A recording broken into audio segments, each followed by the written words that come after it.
Hello ladies and gentleman, welcome back to the our channel. मैं संग्राम सिंह और आप देख रहे हैं क्रिप्टो रिटेलर। भाई आज आपको पता होगा 2 सितंबर और 2 सितंबर को वजीरेक्स का जो फर्स्ट टाउन हॉल डिस्कशन था वो होने वाला था। 1:30 बजे वो शुरू हुआ था और ख़त्म भी हो चुका है। अब उसके अंदर क्या क्या चीज़ें डिस्कस हुई है, आपके काम की क्या चीज़ें थी और उन्होंने क्या क्या गड़बड़ियाँ की है, शेयर करने वाली जो चीज़ें है वो मैं आज आपके साथ शेयर करने वाला हूँ। तो वीडियो को ध्यान से और सही से समझने की कोशिश करना। और अगर वीडियो आपको ज़रा सा भी अच्छा लगे तो लाइक शेयर कमेंट करना बिल्कुल मत भूलना। और ऐसे और वीडियोज़ के लिए मेरे चैनल को सब्सक्राइब जरूर कर लेना। अब हम बात करते हैं कि इस डिस्कशन के अंदर क्या चीज़ें डिस्कस हुई है, आपके लिए उन्होंने क्या चीज़ें डिस्कस की या सारी चीज़ें नेगेटिव देखने को मिली है। तो भाई सबसे पहले तो मैं आपको कुछ चीज़ें उनकी बता दूं जो उन्होंने बकचोदी कर दी है। अब उन्होंने क्या किया, सबसे पहली चीज़ तो कि उन्होंने ये डिस्कशन शुरू तो कर दिया, लेकिन डिस्कशन जब शुरू हुआ उससे पहले उन्होंने कमेंट बंद कर दी। अब कमेंट्स उन्होंने क्यों बंद की, क्योंकि कमेंट्स में शुरू होने से पहले बहुत से लोगों ने गालियाँ बकी थी, क्योंकि काम ही वो ऐसा करे तो गाली सुनने वाला का काम तो था ही।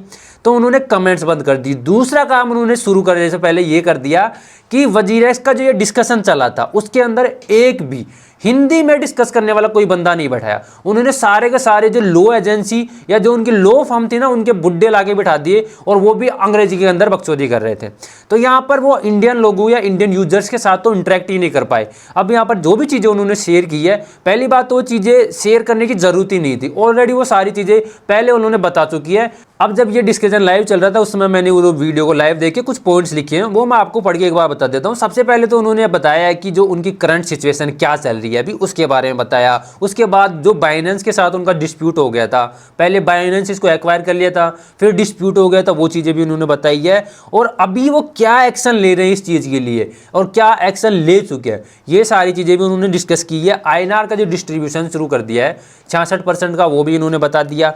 फाइनेंशियल पोजीशन क्या है अभी उनकी, उनके पास कितनी क्रिप्टोज होल्ड है, उनके वॉलेट के अंदर कितना रिजर्व है, ये सारी चीज़ें भी उन्होंने बताई है। एंड जो लास्ट और इंपॉर्टेंट चीज़ उन्होंने ये बताई है कि जो रीस्ट्रक्चरिंग करने के लिए वो मोटेरियम एप्लीकेशन सिंगापुर हाईकोर्ट के अंदर अप्लाई किए थे, उसके अंदर वो क्या करने वाले हैं और वहाँ पर क्या होगा। तो भाई देखो, इसका मतलब मैं बता दूँ आपको कि वहाँ पर वो एप्लीकेशन फाइल किया है तो उस एप्लीकेशन को कंप्लीट होने में, सोल्व होने में लगभग 6 महीने लगते हैं। मिनिमम टाइम है 6 महीने तक। तो ये एप्लीकेशन या जो एफआईआर वहाँ पर इन्होंने की है हाईकोर्ट के अंदर अप्लाई, वो इसीलिए की है कि 6 महीने का इनको टाइम मिल जाए, तब तक कोई इनके ऊपर एलिगेशन ना लगाए और कोई इनको क्रिटिसाइज ना करे। तो भाई 6 महीने के लिए इन्होंने अपना बचाव कर लिया है। तब तक यहाँ पर ना तो इंडियन गवर्नमेंट इनको कुछ बोल सकती है, ना या आप यहाँ पर इंडिया के अंदर कुछ भी एफआईआर करके कुछ भी इनको क्रिटिसाइज नहीं कर सकते। इनके बचने के लिए ये सिंगापुर हाईकोर्ट में जाकर ये काम कर रहे हैं। अब यहाँ पर 6 महीने के अंदर अगर ये सोल्व कर पाते हैं तो लगता है मुझे कि आपका क्रिप्टो आपके पास वापस आ जाएगा। लेकिन यहाँ पर चांसेस तो यही बन रहे हैं। और जो डिस्कशन किया है इन्होंने, वो सारे डिस्कशन तो यही बता रहे हैं कि इनका कोई भी मतलब ये जो काम कर रहे हैं वो इतना ज़्यादा सीरियस होकर नहीं कर रहे। तो भाई अब तक तो मुझे लग रहा था कि वजीरेक्स वालों के साथ में कुछ कांड हो गया, इनकी क्रिप्टो चोरी हो गई, यूजर्स की क्रिप्टो इनके प्लेटफॉर्म से चोरी हो गई। लेकिन अब इतनी कहानी देखने के बाद मुझे तो यही लग रहा है कि ये साला स्कैम अब तक तो नहीं हुआ था, लेकिन अब ये स्कैम करने की कोशिश कर रहे हैं। तो भाई वजीरेक्स वालों सुन लो, मेरे जो रिश्तेदार है वो भी मुझे गालियां दे रहे हैं और उनकी गालियां सुन सुन के मुझे आपको गाली देने की इच्छा हो रही है। तो आप गाली सुनने के काम क्यों करते हो भाई? कम से कम थोड़ा तो यूजर्स के बारे में भी सोचो, अपने बारे में सोचने के साथ साथ है। तो भाई ये कहानी तो होगी वजीरेक्स की जो उन्होंने सुनाई थी, मैंने आपको बता दी है। लेकिन अब बात करें बिटकॉइन के बारे में, तो बिटकॉइन को मैं भाई, अब जब ये बिटकॉइन 57,000 पर देखने को मिला था तो वहां पर मैं ऑलरेडी लॉन्ग ले चुका हूं और इससे पहले भी 58,000 के ऊपर भी मैंने लॉन्ग ले ली थी। तो मैं तो बिटकॉइन को लेकर बुलिश हूं और मैंने आपको पिछले वीडियो में बताया था